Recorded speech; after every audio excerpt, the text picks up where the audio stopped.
Hello,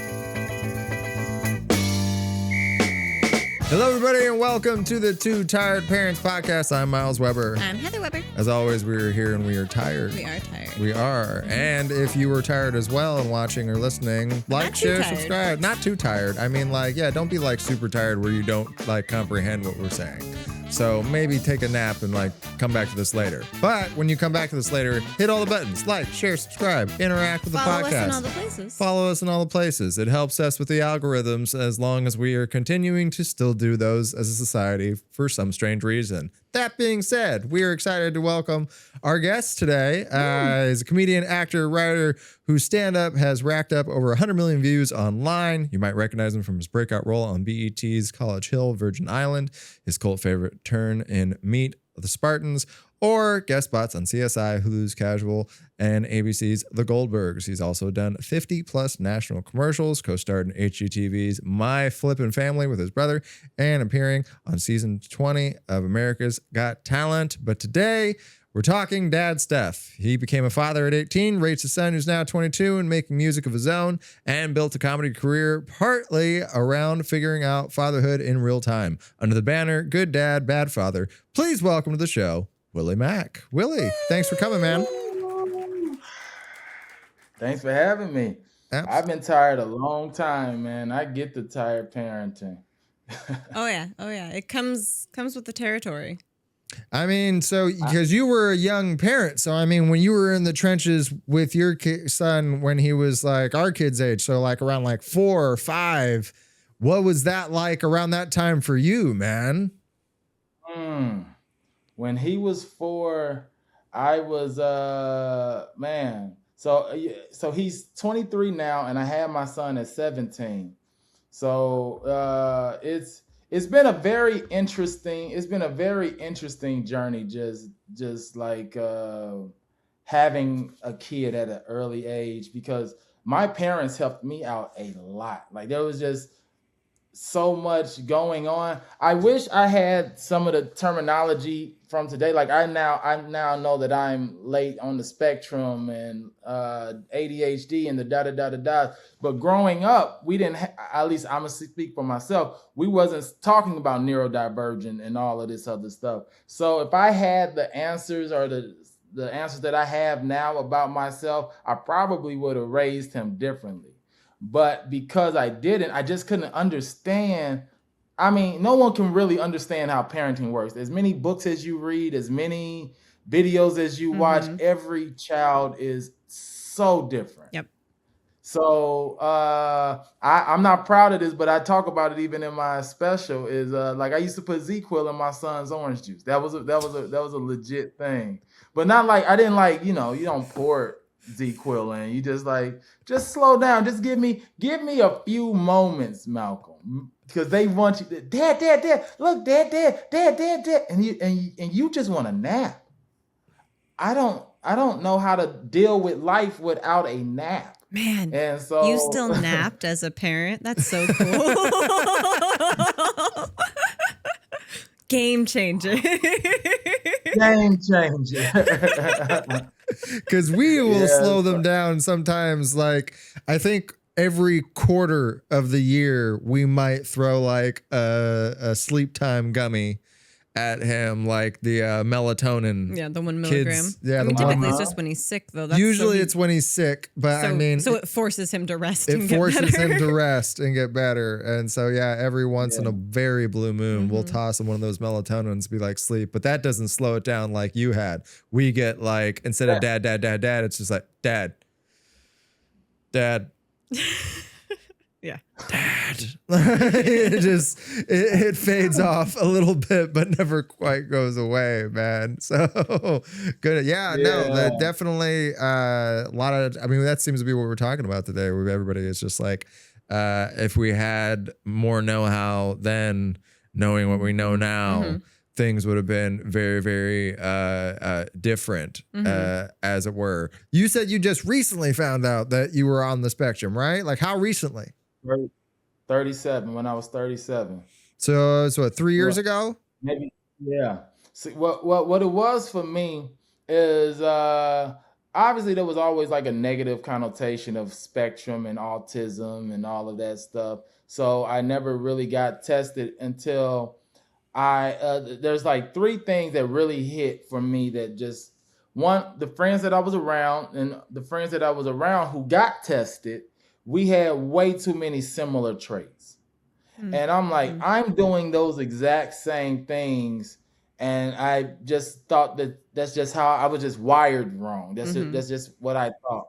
And then one day I was like, I had this script that I got to do. I had a shopping agreement that I was doing for a project about me and my son, actually.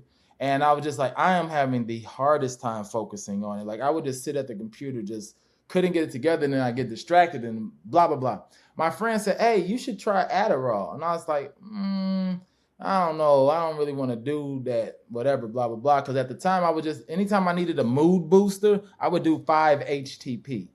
Like that was kind of like my thing. But then I took the Adderall and I was like, this is wonderful. I was like, where has this been my entire, you know how much work I got done? And it was almost sad as fun. It's equally as sad as funny because I was like, if I would have got this years ago, I probably would have been a billionaire by now. but at the same time, if I got treated growing up the way that I am now, I probably would not have been a stand-up comedian as well. Because the way that I'm gonna give you the short version of my journey here was I graduated high school with a 1.9 GPA. So I couldn't go to any colleges in like the St. Louis area or just most colleges. They wanted at least a minimum of like a 2.5 GPA at most colleges. And I didn't have it. And so my dad was trying to send me to the Army. And this is like 2002. And he was like, yeah, he's like, you're going to the Army, can't figure it out. And I'm like, we just started a war with Iraq. Like, I don't want to go. You're not sending me, we're in the thick of it too? No. So this chick that I was dating, she was a model in St. Louis. And she was like, hey, I'm gonna move to LA. And I was like, hey, chill out. Like, don't just move to LA. Like, people in St. Louis don't just move to Los Angeles. She's like, I want a model. And I was like, all right, I'm coming with you. I'm like, I have nothing in St. Louis and I'm not trying to go to the Army and my dad's about to kick me out and I don't know where I'm going to go. And so I came. She came out here. I came out here. She finds out that modeling in LA is a completely different beast than modeling in St. Louis. And so eventually she moves back to St. Louis and then I needed money. So I started doing extra work. And doing extra work, I did extra work on the Bernie Macc show. Now, I was supposed to only work one day on the Bernie Macc show, this particular episode, but Bernie Macc was sick at the time. So that one day turned into 5 days. Some days he worked like an hour. Some days he didn't show up at all. He was hooked up sometimes to like an oxygen tank. And it was a lot of stuff going on behind the scenes. And so one day I'm talking to Kalita Smith, who played Bernie Mac's wife on the show. And I used to have this really big afro back in the day. And she was like, where are you from? You look so country. And I was like, oh, I'm from St. Louis. And she's like, oh, my assistant. So she introduces me to her assistant. We find out we go to the same high school and blah, blah, blah. And as I'm talking to them, Bernie Macc comes out and he's like, who's this melted milk dud y'all talking to? And he was one of the coolest people that I ever met. I went down a rabbit hole on Bernie Macc and I'm like, this is what I've been doing my entire life. But it was always called acting up and getting in trouble and all this other stuff. And he inspired me so much that I ended up changing my name to Willie Macc based off my interaction with Bernie Macc.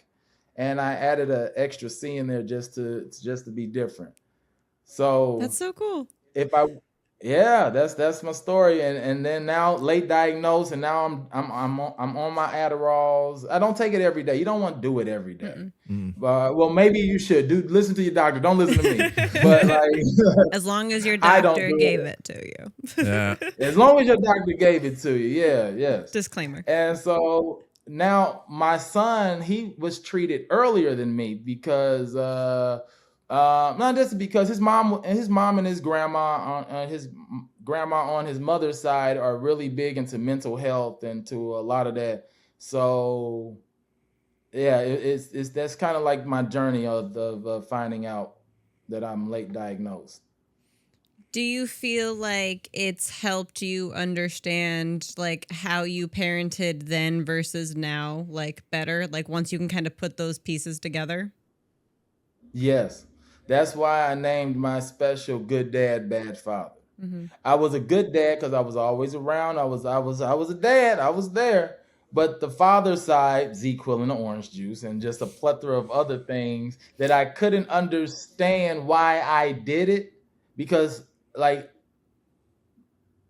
I don't know. It takes a lot of it takes a lot just to be a parent, just in general. If you're neurotypical and just even if you have the money and the resources and the help and the da da da da da, it's still difficult.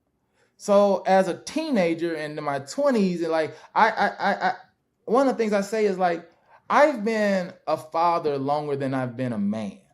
Like I and when people talk about being a father, they're like, man, you should have, you should have, you should have. I'm like, do y'all not know how easy it is to have a kid? Like I say this even in the special, I was like, I look at my son sometimes and I'm like, what a difference 5 seconds makes. Five It changed my life. Mm-hmm. Mm-hmm. It wasn't long, it was just like and then what? Yeah. Yeah. Miles talks about it too, of like there's no like how do you put it? Like you have to test to drive a car. I had to take a test to learn how to drive a car, and nobody asked me a single thing before I was just going to finish off in a lady. Like they're just like, yeah, it's probably fine. You could do it anywhere. Yeah. With a car, it's like, go to this place on this day. Don't mess up your slot. Like, this is important. But they're like, having a human, like, Yeah. whatever you want. Like the backseat of a car. Have fun. Like, I mean, yeah, there's nothing. Mm-hmm. You know what? As you said, the backseat of the car part. I joke with people when like how we were saying, like some people playing kids and still have a hard time. I joke about. I'm like, you should try the back of a Mazda 323. That's what worked for me. The back of a Mazda 323. Man, that's the best publicity a Mazda's ever gotten. Mazda's gonna use that soundbite. It's like, see? How comfortable is that backseat? Well, let us tell you. Mazda, it won't last long, Mazda. but it'll last long enough. You're welcome, Mazda. The unofficial sponsor Oh, of the that's show. so funny. Mazda and Adderall. Yes, Mazda. Changed my life.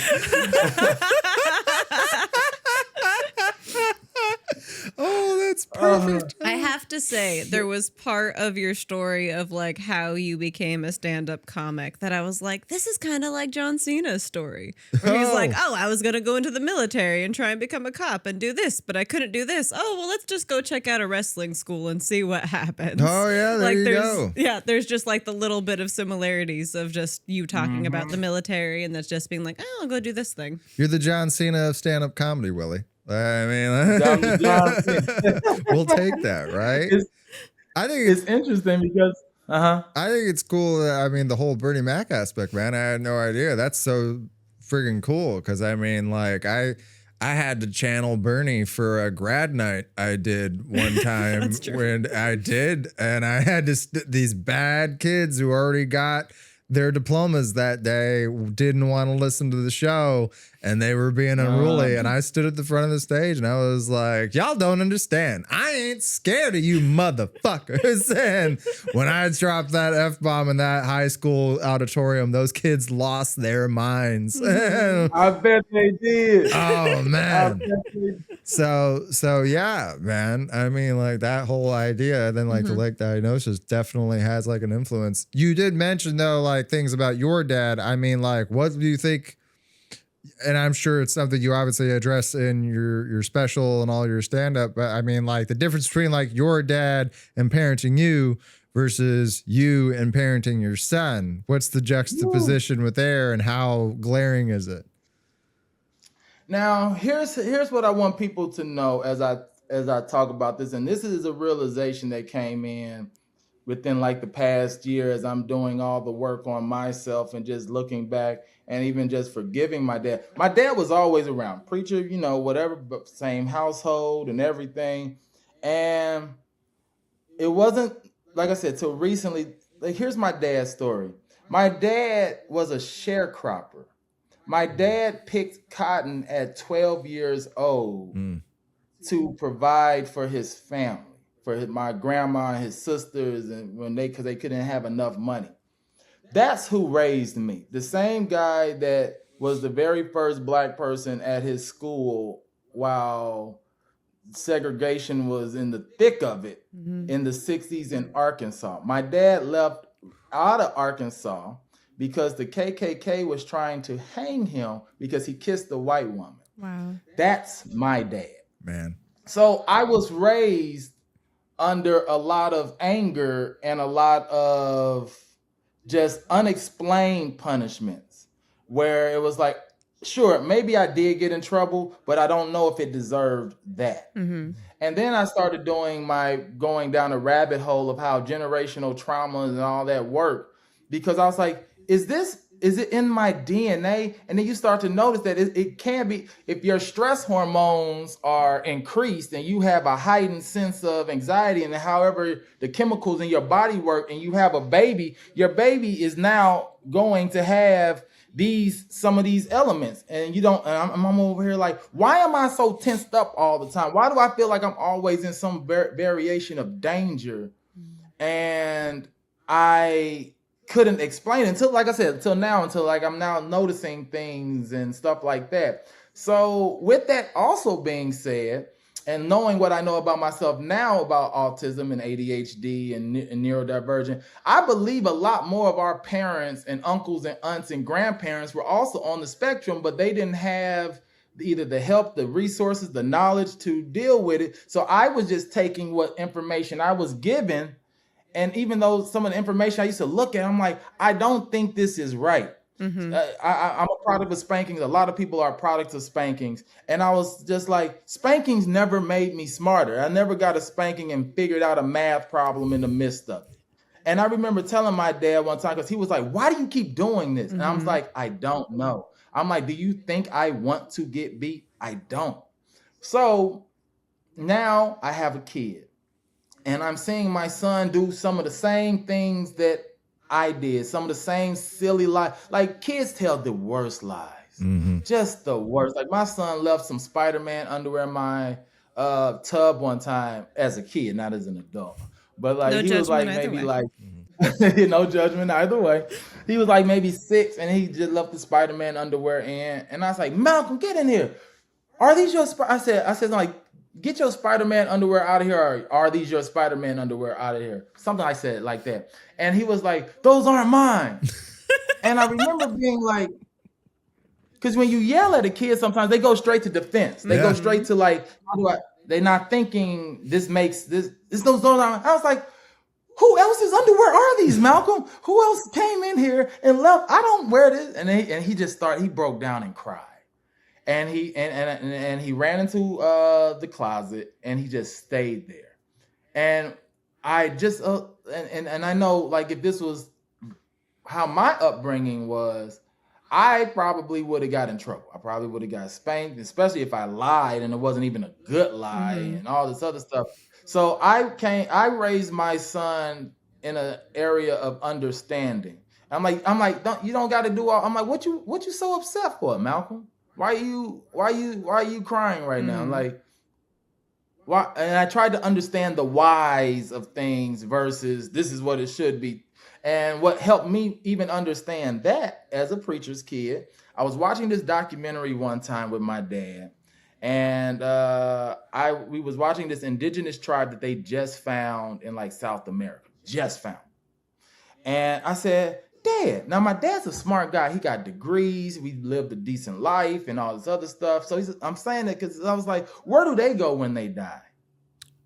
And he was like, oh, they go to hell. I was like, they go to hell. He's like, yeah, they didn't give their life to the Lord. I'm like, but Dad, no one even told them. They just found them. They don't even speak English or any of these languages. And he was like, well, the Bible says God has no like forgiveness for the ignorance or something like that. And I was like, that don't work with me. Yeah. They don't sit right with me. And so I'm like, if this don't sit right with me, what else doesn't sit right with me? And it was just all these things. So I raised my son in a different aspect, but at the same time, what I found interesting. So my friend is over here and she's talking to Malcolm, and you know, I'm a comedian. I lived a cool life. My son's been going to the comedy clubs with me for years, even before the 21 and all this other stuff. So she's like, you lived a cool life, Malcolm. Would you raise your children the same way you was raised? He said, hell no. Hell no. I thought I gave you this life because I had this life, and if you thought this was, then that. And he was like, I wish I would have had more structure and discipline. And that hit me because I didn't give him any structure and discipline. And that made me realize also, like, and I even asked him, I was like, how can I blend my ideas and my ideologies with what you're saying? Because this is where I'm starting to be like, everybody's different. My son was failing certain classes. I'm like, how you fail this class, Malcolm? He's like, it was too easy for me. It didn't challenge me enough. I didn't understand what that meant, that it's so easy. You're not challenged, that you don't focus. Because I didn't have these words. I didn't have these. It was just like, what you mean you can't focus? Spanking. Yeah. And I was like, what? No, I'm like, I try to focus. I try to sit there in class and I look at the teacher and then I hear a chirp and now I'm gone.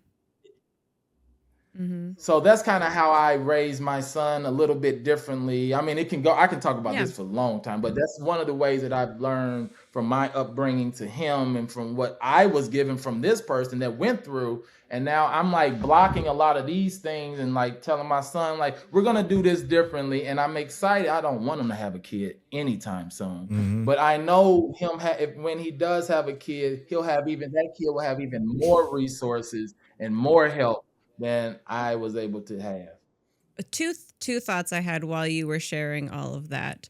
One, I think one of the things, because I used to fight, I was an amateur kickboxer, did jujitsu, wrestling, all the stuff. And one of the psychology things, the best psychology parts I learned was that your IQ goes down when you're angry.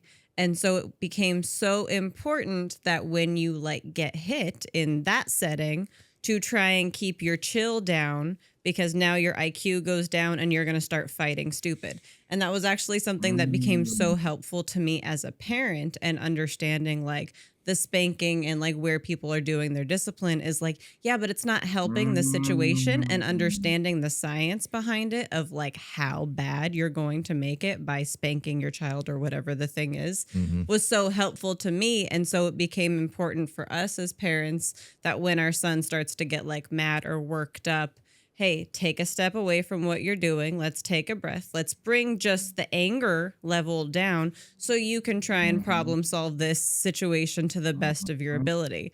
Now, I'm not perfect at it because I get triggered being yelled at. But so now I found the thing of like, he'll get annoyed if I say, hey, let's take a breath. So I do fart noises in the crease of my arm and like blow into it. But it pulls him out of that anger, and now he starts doing it, and he doesn't realize he's still doing deep breaths. It's just funny because it sounds like farts. It's that thing that's been going around online recently where like the kids crying and parents are saying like a random name like Jessica. It's something that completely shatters that whole fight or flight that's happening right now of like this big feeling, and bringing them to a point of just like, hold on. What's going on here? Chill. Let's bring it back down to earth. Like we were all up in the anger clouds. Let's come back down here to where everything's happening now.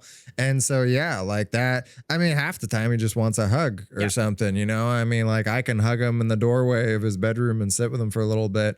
and just go, yeah, man, I know you wanted that thing, or like whatever the reason why he's crying, acknowledging it, just like, yeah, man, you really wanted that stuffy. I hear you. That must be really, really hard. You wanted the stuffy, and now you don't have the stuffy. I mean, like, yeah, I hear you, man. I get it. Let's take some deep breaths. Let's talk about it, you know? And so most of the time, yeah, they just want that. But yeah, like you said, when you get into that anger phase, and there's just that reactionary, like you're not operating from a good place.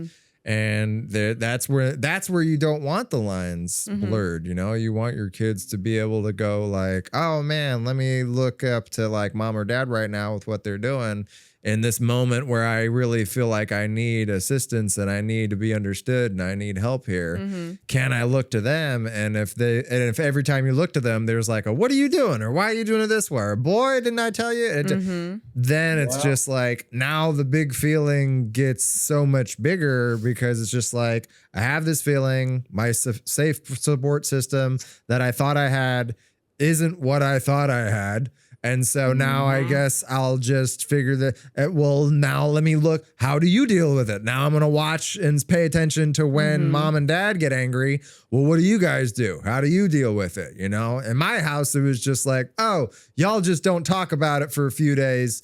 And then eventually you pretend like nothing happened and we just roll it over. Okay, well, I guess that's how I do it. And I had to unlearn that a lot as an adult of just like, no, you got to actually like talk about things in a healthy way and like go back and forth and make sure that everybody feels like safe and heard and understood. So, I mean, yeah, that was such the MO. But it sounds like you and we had the same conversations in different locations about religion.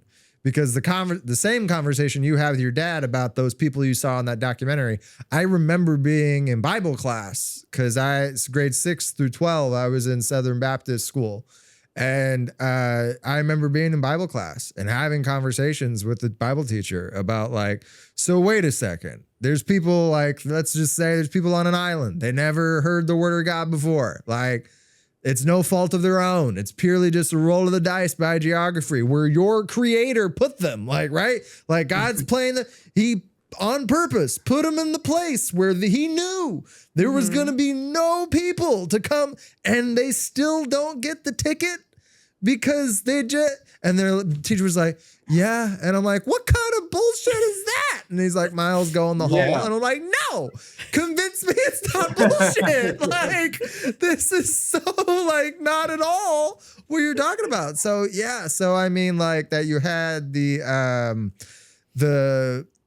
wherewithal within yourself to have that conversation with your dad, recognize that it didn't align with you, and then look forward to your parenting journey and just be like, okay, like let's try and shift things a little bit. But then the realization from your son as an adult where he tells you like, oh, I would have liked more structure and discipline.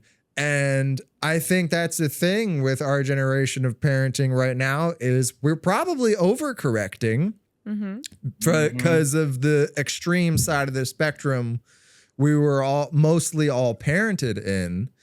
And now we're kind of overcorrecting. So having had that conversation with your son now, has that molded your relationship now? Have you guys had more conversations about like peeling the layers of that back? And like, how has it affected your relationship now with your son? So one of the things that's been going really well online recently is I sit there and I'll be on my balcony with my son. And we talk a little bit about everything. We have a podcast, really podcast clips. We don't shoot like an actual podcast, but we talk about everything. I'm vulnerable with him. I talk to him about my depression. I talk to him about the hard times that I'm having and the difficulties of not just life, but of the business that I'm in. And he said something the other day that was kind of funny, but also hit me on a sad moment where I had to like kind of get myself out of my body. I'm like, it's okay, Willie, it's okay. Because my son does music. And he was telling me how I was one of his biggest motivations. He was like, you have taught me that, because he's seen me going from the open mics to these and getting rejected and to doing whatever. And I'm still in it. But the way that he said it was, he was like, you're my motivation, Dad. you've been doing this so long and haven't gotten close to your goal, but you still keep trying. And I was like, Jesus Christ. Oh, shit. I'm like, yeah, Malcolm, you just got to keep on going, man. Giving you a piece of that just humble keep doing pie. Woo! Oh, you gave me the whole pie. When he said that, I was like, you right. You just got to keep on going. There's no timeline to this. Like, well, I'm going to go inside and go send out some emails now. And What a keep perfect Sour Patch Kid of a sentence to give to your, just like, it started so sweet of like, you're my motivation, Dad. Like, I look up to you because, man, you're not even close to where you want to be. And you still keep on ticking. Oh. Oh. I'd love to know, in his eyes, what does he expect to see for you to make it? Yeah. So the thing, and it's funny, I actually made a post about this morning, but it's in like the, when you do trial reels. Mm-hmm. So it's in my trial reels right now. I'm gonna make it public later. But one of the conversations that he's learned, that he was having with me is again, some humble pie in it, is to fall in love with the journey and not the goal. Mm-hmm. He was like some people might make it in 5 years, some people might make it in 10 years.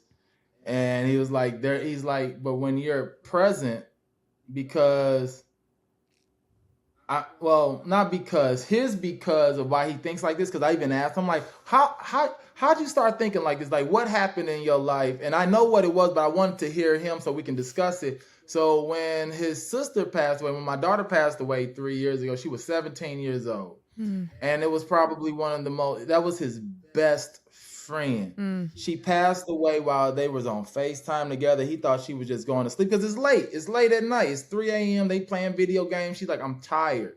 And she went to sleep and she never woke up. And that was probably one of the hardest times to parent, because my son's living with me full time at this point, and I had to like take a little bit of time off the road. I was dealing with a really bad car accident that I was involved in, and it was just a really, really rough time. And so one of the things that I pushed on him is also a tattoo that I have on my arm that you can't fully read, but it says, life is a tragedy for those who feel and a comedy for those who think. And I also was telling him, like, life, it's a shirt that it's one of my merches that I sell now, where it's just like, life be lifing. And what that means to me, and what it now also kind of means for him, is like, no one is above life happening to them. How dare we be cocky enough sometimes to believe life should never happen? Even some of the darkest parts of life, like when we hear about some of the stuff that's happening overseas, I'm like, I don't know what it's like to wake up to missiles. What do you mean right next door to me was a house yesterday and it's gone today? And so that happened. And you hear other people's stories and parenting and kids and da-da-da-da-da.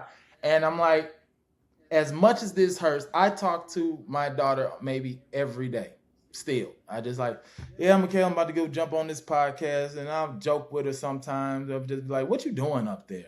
Like, are you watching me? Because everybody keeps saying you looking down on me all the time. I'm like, don't look down on me tonight. I got a chick coming through. Like, I'm that guy.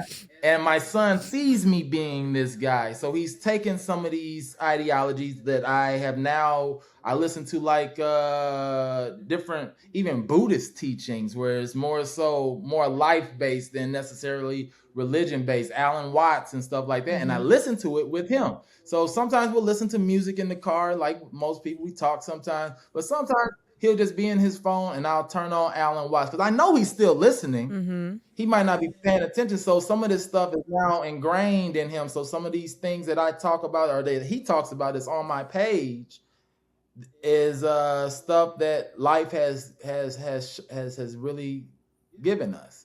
So I think I answered the question. I'm not fully sure if I did. That was amazing. And yeah. And I'm sorry for your family's loss first. Thank you. But what a beautiful sentiment to turn that whole thing into. And it actually has me thinking of a thing I saw online not too long ago. And it was when your kid's grown up and they're told you're a lot like your dad or you're a lot like your mom, what do you want that to mean? And that I think was like a thing that stopped me on like, yeah, if our kids are told that they're like us, is that a good thing or is that a bad thing? And so you being intentional with what you're putting on, even if his headphones are in and what you're introducing him to and trying to like also give him the space to figure things out on his own. It sounds like you've thought about that in some way too, of what that means for him to reflect on in later years. Yeah, absolutely. I mean, like that's huge. Because I mean, so much of the thing now where you just like your mother, you're just like your father. It's almost an insult in so many instances, right? And so it's just you're reshaping. Like, is that going to be an insult or is it going to be a compliment? Where you're just like your parent and everything. So yeah, man. And the part you touched on about like, you know, glorifying the journey and not the destination, you know, because I mean, that's such an important lesson that, I mean, you see throughout like literature. I mean, that's the whole point of the book, The Alchemist, is just the, you know, the journey. I mean, like the treasure was there the whole time, but the journey to get to it was what it was all about, man. I mean, so, I mean, that all ends up being its own inside job. Yeah. So very, very important. Yeah. Well, and him watching you go through a situation that would break a lot of people. Like losing a child, that would break so many people. And I'm sure there's been an ebb and flow to everything you've dealt with behind closed doors. But in that, to turn it into, oh, well, now we just talk to her together. And you're finding ways to keep her memory alive. And you're also teaching your son how to navigate what feels like an impossible situation. And that's only going to help him later and help you with anything else life throws your way, of being able to like, well, I handled this. And if I can handle this, then anything else coming, I feel equipped to take on. Now, and even going back to something y'all were saying about just like what was it? I lost it. My ADHD said it fell through the hand. But about my parents, like I also never seen my parents argue, which messed me up. I never see them go back and forth. So I that messed me up relationship wise. So when I felt even a little bit of grr, I was like, oh no, this must mean this ain't it, because my parents have never done that. So but then you get older and it's like they probably got into it a lot, but they did it behind closed doors. Because when my mom met my dad, she was in college to be a teacher.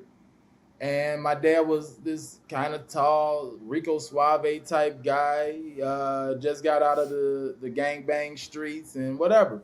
And now she's a first lady of a church with other churches under that church. So I'm now looking like, did you want to be a first lady, Mom? Like, did you want to have to deal with this? Like, because when you met him, he wasn't this person. And that didn't happen until 5-10 years later. And then my dad ended up become a computer programmer in the 80s and 90s. So he was like doing very well. And at around 2006, no, maybe a little after that, around 2009, he quit that job, which was making a lot of money, because God told him to go into ministry full time to a very small church, making maybe even less than a fourth of what he was making before. And I'm like, how did that make you feel, Mom?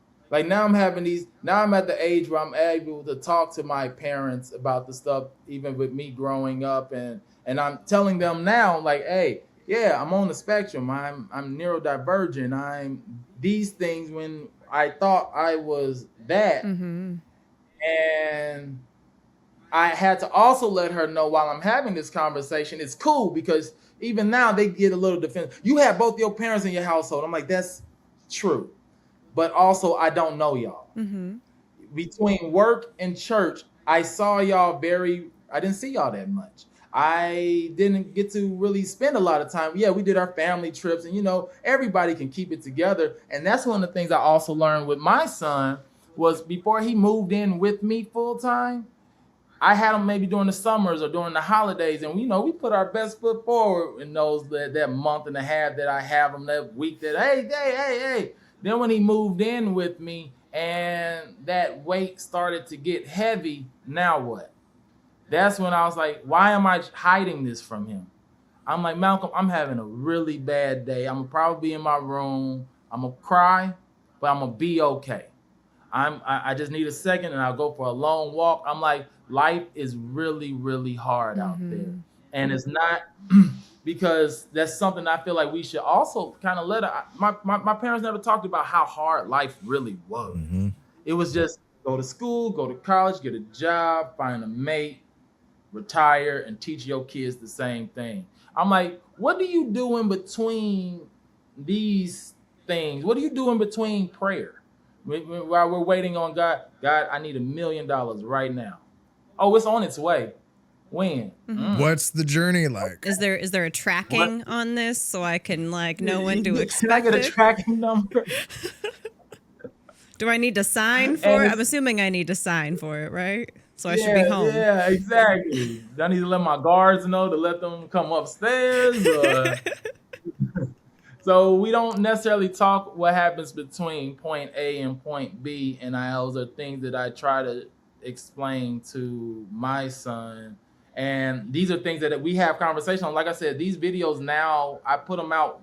I try to put one out every day, every other day. And these conversations that we have, and it's garnered tens of millions of views. And just people are now reaching out to me, whether they're single mothers, whether there's fathers who might be on the spectrum, I think their parents might be on. A lot of teenage kids hit me up like, man, I wish I could talk to my dad like your son gets to talk to you. I have so many people that just want to be able to have a connection with their family that don't have it. And so now I feel my mission. And this is something else that I explained to my son. I'm like, everything that's happened in my life has prepared me for where I'm at now. If I would have got the millions of dollars in my 20s or my 30s, early, whatever, I probably would have blown through it. That's why you hear these athletes go broke, because you gave them $100 million before they was 27. Of course, you don't know how much longer after 30, 40, 50, 60, 70 is. So now, because these situations happened to me, now because of these friendships that I thought were going to last forever, did not. Now when I get this money, I'll be like, what are we going to do? What are we going to do differently? Because I've had money before, but then I blew it because I thought this is how easy it was going to be. So my son has experienced all of this from me. I make him watch videos with me sometimes about investing and stuff like that, just in the background. I'm not gonna ever be like, Malcolm, sit here and watch this. That's just not who I am. There's parents out there that's like that and it works great. I'm not. I'm more subtle with it. I'll play stuff while he's sleeping and let it get into his I was just gonna say that. I was like, Subliminals. Right outside of his door to set the speaker up. just a lady whispering. This is how you wash the dishes. This is how you load the dishwasher. This is what goes on. Your dad is the most amazing person, and it doesn't matter how long he's been doing it. Your dad's doing the best he can with the resources that he has foraged as an adult because he was not given them. Your father was shown a picture of a pie and told to make a pie. He did not get baking instructions. That's what I see my son opening the door. What are you doing outside of my door, Dad? Trick or treat.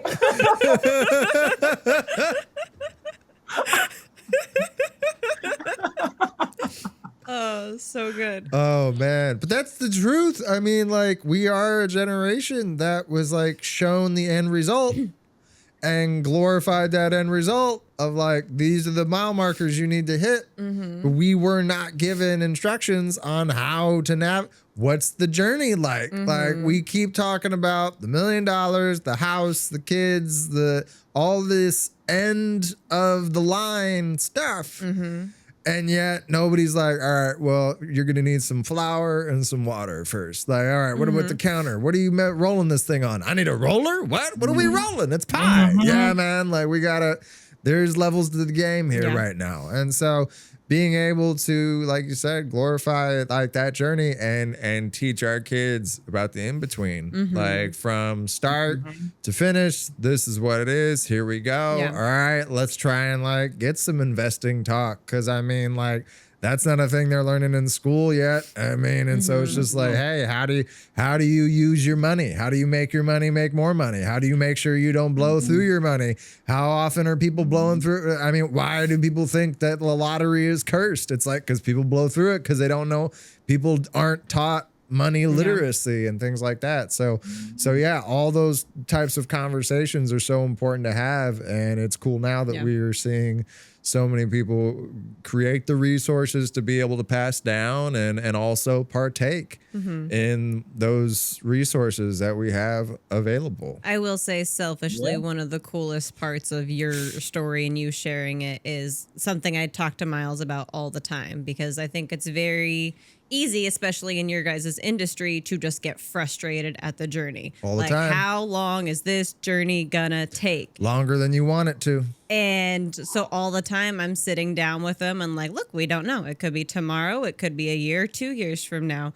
But you have to take the time to work on what you can in this process until it comes. So maybe right now you're not meant to be on everybody's TV screens because you got to work in here and work in here so you can handle everything that comes. So it's selfishly nice to hear you say that, because I'm like, hey, enjoy your journey and work on your shit right now. Because now she's going to be like, remember what Willie said? You get your ass back to listen to Willie's episode. Sounds like you know. There's some of these episodes she'll tell me, just be like, you need to go back and listen to that one again. And I'm like, oh, understood. Okay, I got you. I'm repeating a level unnecessarily again because we got the manual on how to clear this level a while back. I keep lingering around trying to get extra stars or coins or some shit. So yeah, man, like that's very profound in a lot of ways, but very relatable and human in all the ways that it needs to be, man. So yeah, and also even with that being said, what you was like just kind of joking around with is well, another thing that I kind of push my son, like, I'm going to keep telling this to you in different ways and whatever, because it, like, just like in school, we didn't learn algebra the first time they taught it to us. It took a semester. It took us going every day for hours to learn this. Just because I told it to you one time, I know that this, and I still didn't pass algebra. And they showed it to me. So and some people passed it flying colors. But those are the same, some of those are the same people that look at me and be like, man, I wish I was like you now, Willie. Like and the other thing I tell them, I'm like, I feel like if we're going to go into, let's say, like a spiritual sense, I have to go through more than most people because of where I want to go. The only way that I'm going to get there is if I go through these things. If you know, like with TV writing, they're hiring people who have stories that they've never heard before that's going through, so that they can pull from these stories.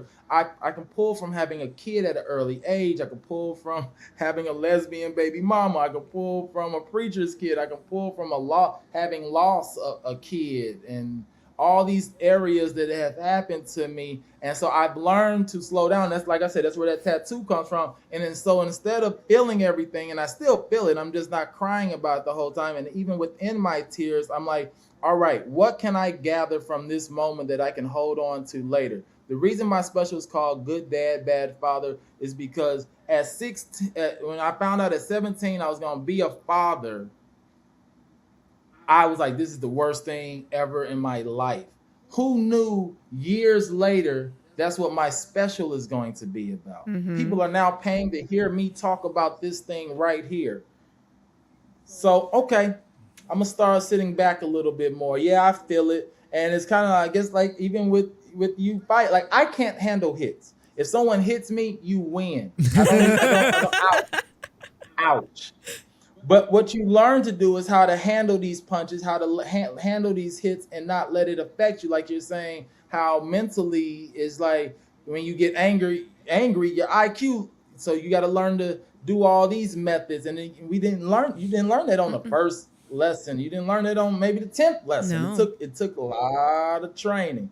So I respect all of that. So yeah, that's I mean, that. you have to learn how to chill, right? Like that's why like yoga's a practice. Yeah. It is called a practice because that's what it takes to get your place there. Like meditation, same thing. It's called a practice. And so yeah, in all of that you have to learn and figure it out. I also like that you both have tattoos on your forearms. So We both have forearm tattoos that remind us of something. Mine says here and now, breathe and relax. Because I constantly am in a state of forgetting, like, oh, okay, get out of your head and be where your feet are, man. So, But yeah. like you were saying of like finding your calling and all of this through comedy, through everything that you've gone to. I think that's one of the biggest things. We've been doing this podcast for almost a year now, or like coming up on a year.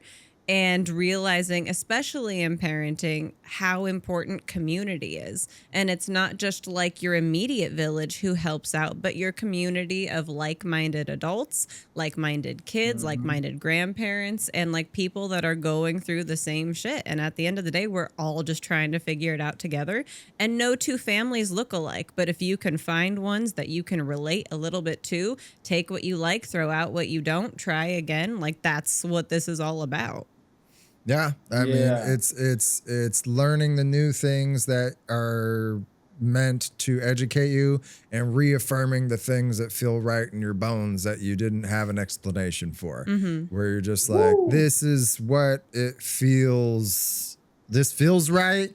And then here are the things I have data to back up. And when you can get a place where there's corroboration with that, I think that we've got that tenfold with doing this podcast, talking to enough parents that it's just like, yeah, we can talk about the nuances of the different do's and don'ts of what is actual data. But then there are certain things that are just kind of in the fiber of our DNA makeup that we may not be able to explain, but we can confirm that there's some like crossover in those places. So yeah, I and think things that's you'll very pull important. out of like different spots, because the ultimate goal is we want to talk to parents of all like ethnic backgrounds. We want to talk to grandparents that become parents, foster parents, step parents, two dads, two moms, all the things in between, surrogates.